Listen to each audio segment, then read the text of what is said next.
We're live from New Delhi. You're watching DD India Live, India's voice to the world. I'm Lipakshi Khurana. Coming up in the next 30 minutes.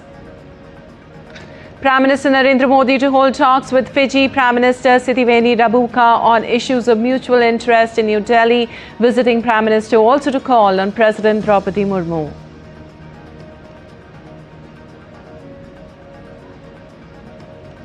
Prime Minister Modi to dedicate to the nation multiple development projects in Gujarat's Ahmedabad to flag off Suzuki's first global battery electric vehicle, e-Vitara, for export to over 100 countries. US President Trump to host South Korean President Lee Jae-myung in White House for summit talks. Trade, tariff and defense cooperation on agenda. First visit of South Korean leader since assuming office.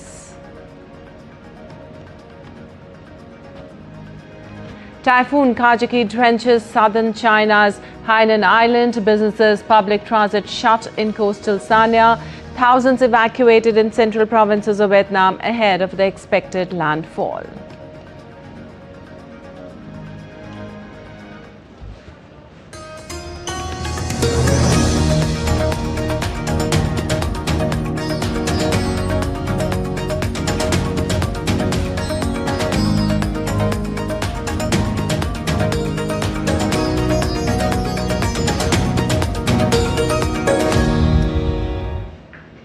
And on to the details now. The Prime Minister of the Republic of Fiji, Sitiveni Rabuka, who is on a 3-day visit to India, will hold talks with Prime Minister Narendra Modi today. Prime Minister Modi will host a lunch in honor of the visiting dignitary. The visiting Prime Minister is also scheduled to call on Indian President Draupadi Murmu in the national capital. Prime Minister Rabuka's visit underscores the long-standing and enduring ties between India and Fiji. It reaffirms the continued commitment of both countries to further strengthen the bilateral relationship across all sectors and deepen our close people-to-people ties.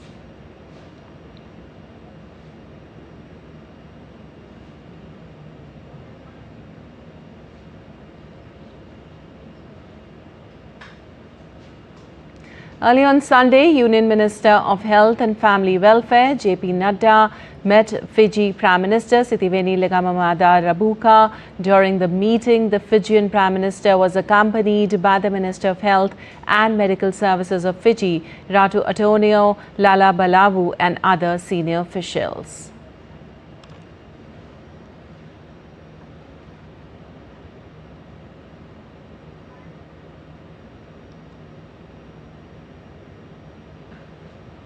While Prime Minister Narendra Modi will embark on a 2-day visit to Gujarat on Monday, Prime Minister Modi will inaugurate, dedicate and lay foundation stones for multiple development projects worth over 5,400 crore rupees, spanning across sectors like urban development, energy, roads and railways.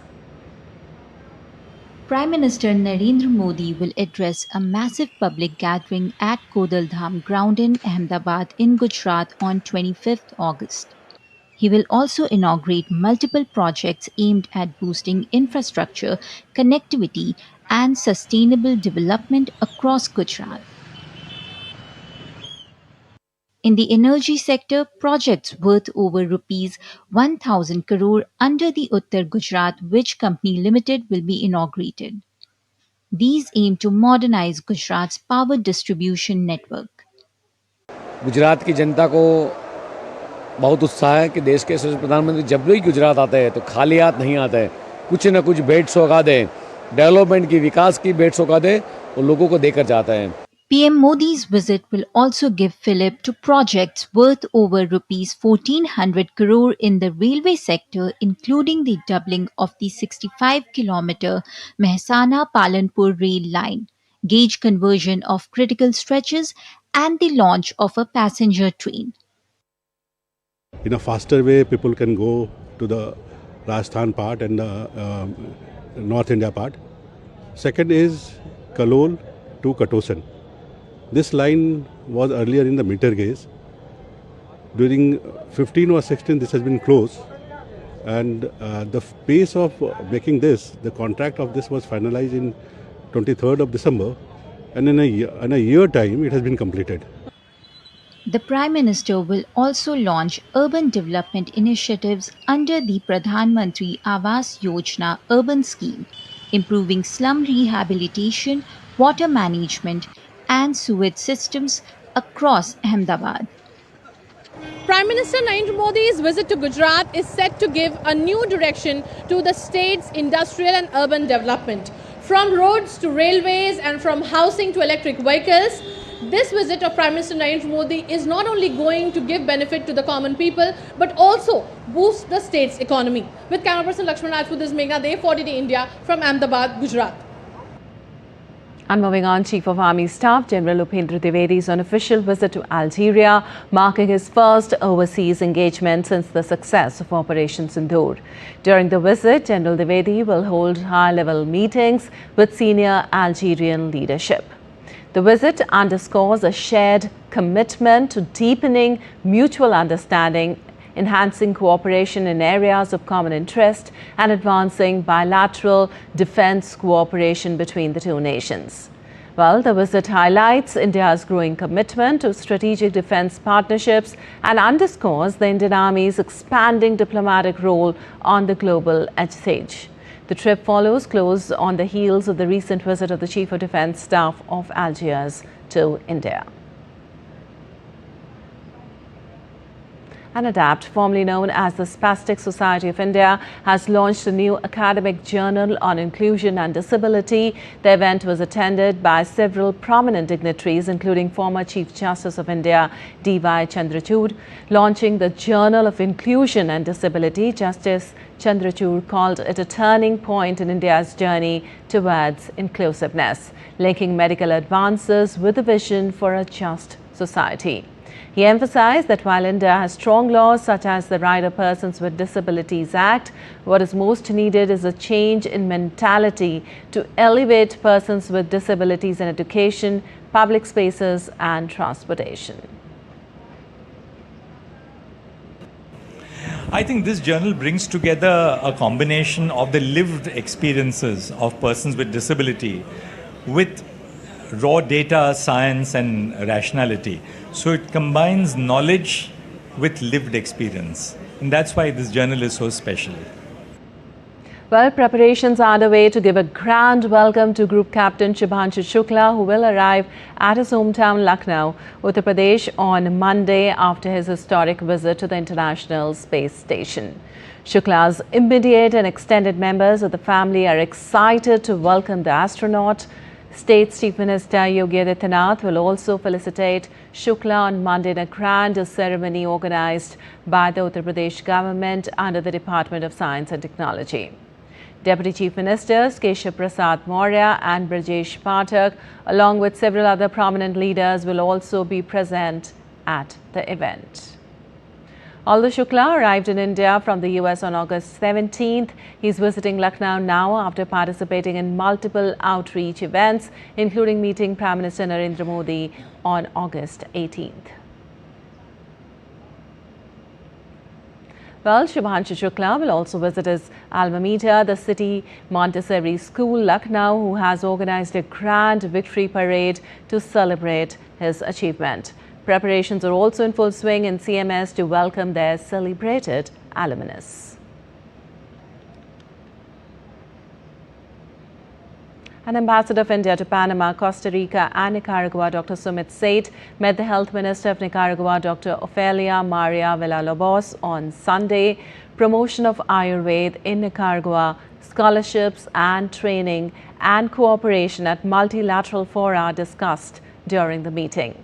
Discussion also held on Jaipur Foot Camp in the North American country.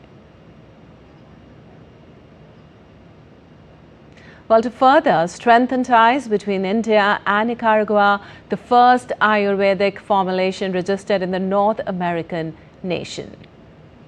Also, an Indian Ayurvedic pharmaceutical company has registered and commercialized its first product in Nicaragua. This marks a new journey for India's traditional Ayurvedic knowledge among the people of Nicaragua.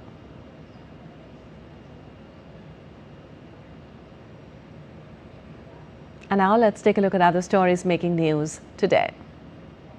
In a significant tribute to Vittalbhai Patel, Union Home Minister Amit Shah released a special postal stamp marking 100 years since Patel became the first Indian speaker in the Central Legislative Assembly. The ceremony took place at the Delhi Legislative Assembly during the All India Speakers Conference 2025. Shah's also virtually inaugurated key projects in Ahmedabad, emphasizing the Patidar community's contribution to education, industry and social progress.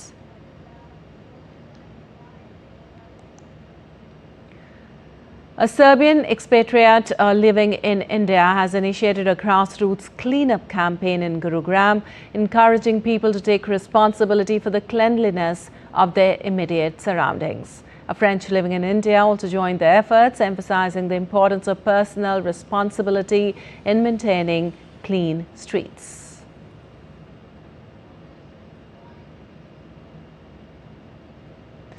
In a spectacular display of devotion, over 34 tons of flowers from across India and abroad were brought in for the Prakash Utsav of Guru Granth Sahib on Sunday. The floral arrangements sourced from Delhi, Bangalore, Kolkata and countries like South Africa and New Zealand are being arranged by over 100 artisans and 250 volunteers. With key flowers such as Genda, orchids and anthuriums, the decorations have been a dazzle.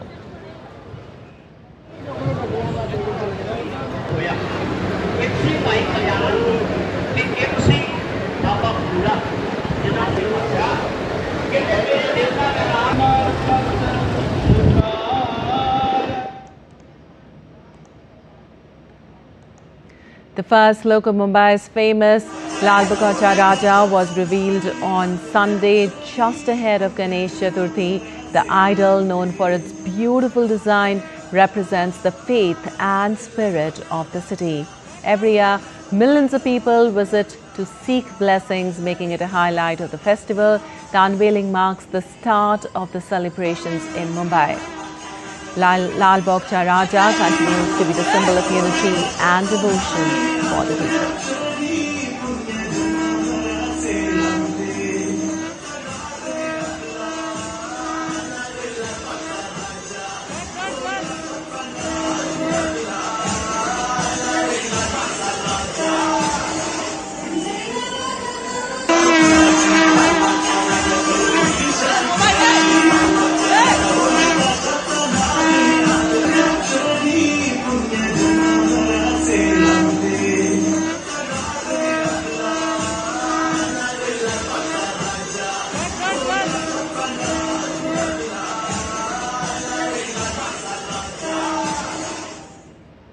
And right now, a breaking news coming in a tragic incident reported in North Indian state of Uttar Pradesh early on Monday morning. At least 8 people were killed and over 40 others injured when a truck rammed into a tractor trolley carrying pilgrims in Bulandshahr district in the early hours.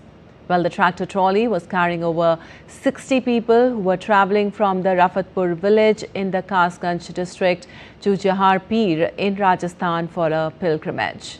More details are still awaited.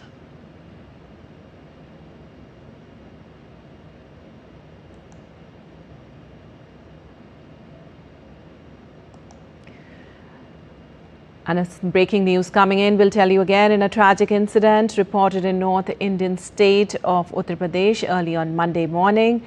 8 people were killed and over 40 others injured when a truck rammed into a tractor trolley carrying pilgrims in Bulandshahr district in the early hours. Also, we got the news that the tractor trolley was carrying over 60 people who were travelling from the Rafatpur village in the Kasganj district to Jahar Peer in Rajasthan for a pilgrimage. More details are still awaited.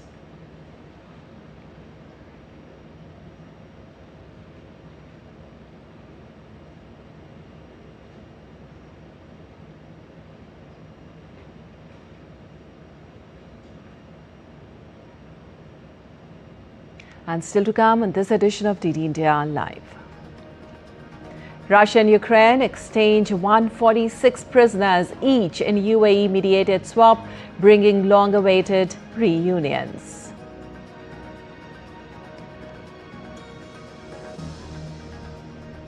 SpaceX calls off Starship's 10th launch attempt, delaying key development milestones amid ongoing setbacks. And defending champion Aryna Sabalenka and America's Taylor Fritz advanced to second round of US Open.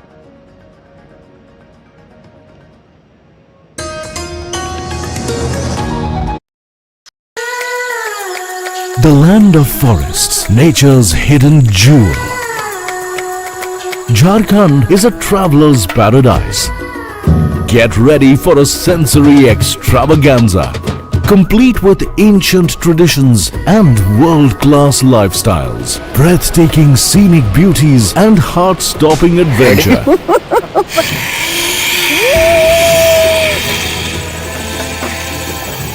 Thousands of years of faith preserved in magnificent temples, marvels of new age infrastructure. Can I resist? An abundance of prehistoric heritage flowing through generations. I've heard so much about the expertise behind this vibrant Sorai art. Discover new horizons. Discover yourself. Discover Jharkhand. Postcards from Jharkhand on National Geographic.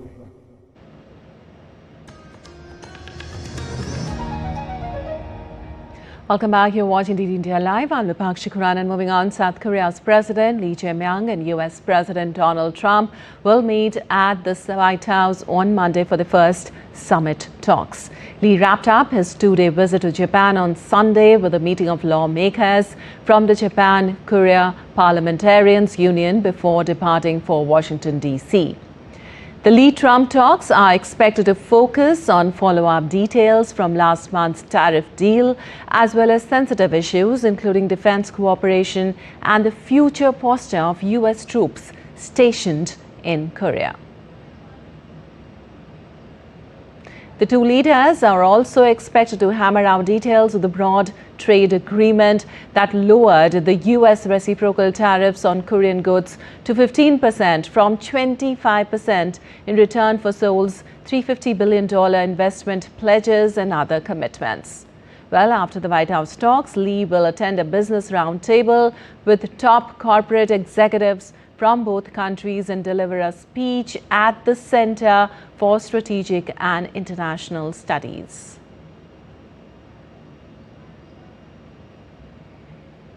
And some updates on Russia-Ukraine conflict now. Russia and Ukraine exchanged 146 prisoners from each side on Sunday after mediation by the United Arab Emirates. The Ukrainian military issued a statement confirming that a total of 146 prisoners from each side had been swapped. The Russian ministry said all of the freed Russians were in Belarus receiving psychological and medical assistance. Ukraine also returned to Moscow 8 Russian citizens, residents of the Kursk region, the ministry said.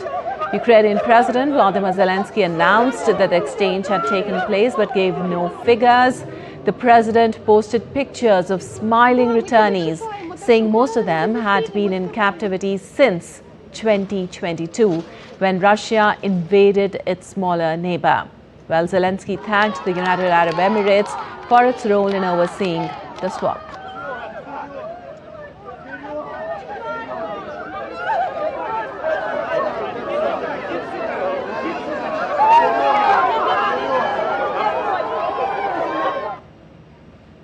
Meanwhile, Russian Foreign Minister Sergei Lavrov said in an interview that a group of nations, including United Nations Security Council members, should be the guarantors of Ukraine's security.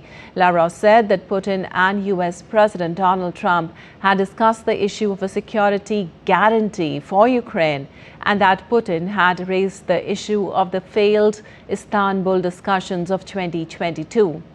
Well, Lavrov also made it clear that NATO membership for Ukraine was unacceptable for Russia, that Russia wanted protection for Russian speakers in Ukraine, and that there was a territorial discussion to be had with Ukraine. As regards the security guarantees for Ukraine, those principles proposed by Ukrainian delegation, I underline this once again, they provided for creation of a group of guarantors. This group containing of permanent members of the Security Council, Russia, US, China, UK, and France. Plus, they mentioned Germany, Turkey, and any other country which would be interested to join this group of guarantors. Also, Ukrainian President Volodymyr Zelensky attended a defense forum on Sunday with Canadian Prime Minister Mark Carney ahead of a possible peace deal with Russia to end the conflict. The meeting, held on Ukraine's Independence Day, included defense ministers and senior officials from a number of European countries and Canada. Attendees represented nations including Denmark, Sweden, Britain, as well as the Baltic states. The two leaders also signed an agreement on drone co-production, and Carney said Ukraine would receive more than $723 million in military aid from a previously announced package next month. Well, Carney backed Ukraine's calls for robust security guarantees as part of any peace deal, saying Canada would not rule out sending troops under such a framework.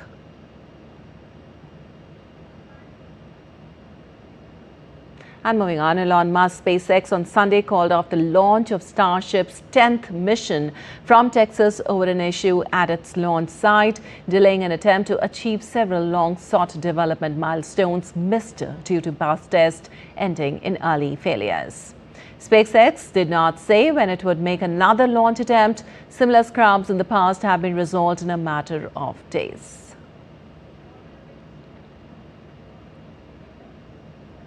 Well, development of SpaceX's next-generation rocket, the center of the company's powerful launch business future, and Musk's Mars ambitions have faced repeated hiccups this year as NASA hopes to use the rocket as soon as 2027 for its first crewed moon landing since the Apollo program. This year, 2 Starship testing failures early in flight, another failure in space on its 9th flight, and a massive test stand explosion in June that sent debris flying into nearby Mexican territory.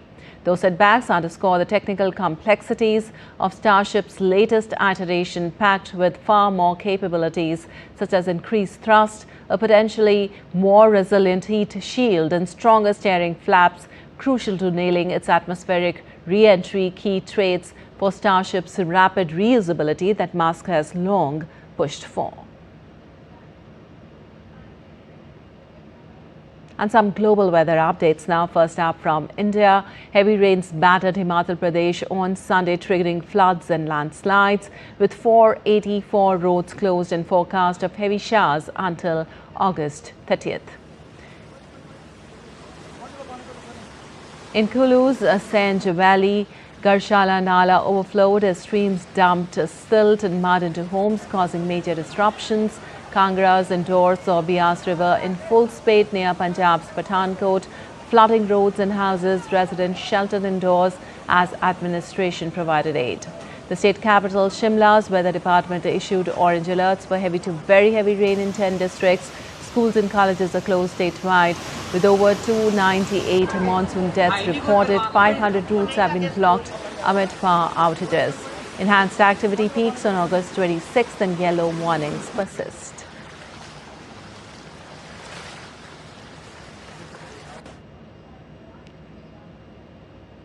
Around the world, Vietnam has evacuated over 586,000 residents from central provinces including Thanh Hoa, Quang Tri, Hue and Da Nang as Typhoon Kajiki intensifies, with winds reaching 180 km per hour, akin to last year's devastating Yagi that caused $3.3 billion in damage and 300 deaths.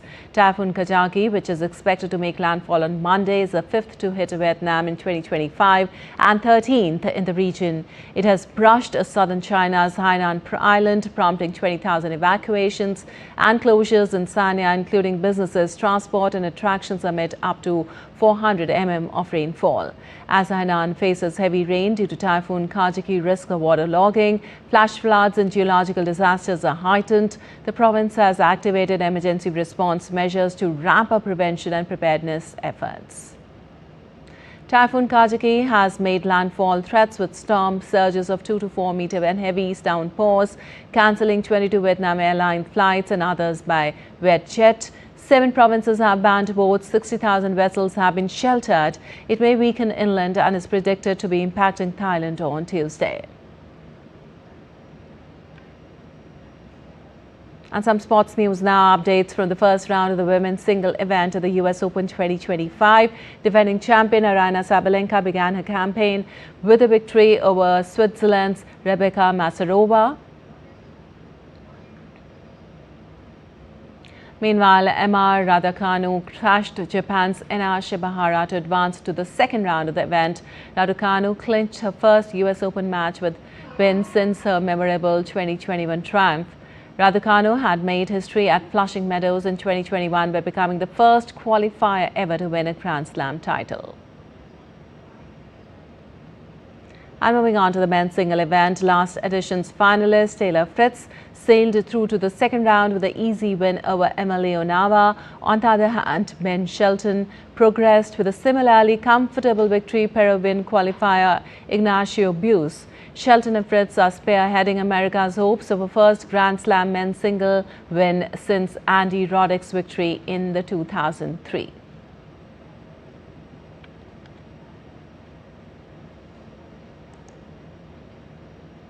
Alright, that's all for this edition of DT India Live. We'll be back with more news as it breaks here on DT India. I'm Lipakshi Khurana from all of us here in Delhi. Thanks for watching DT India Live.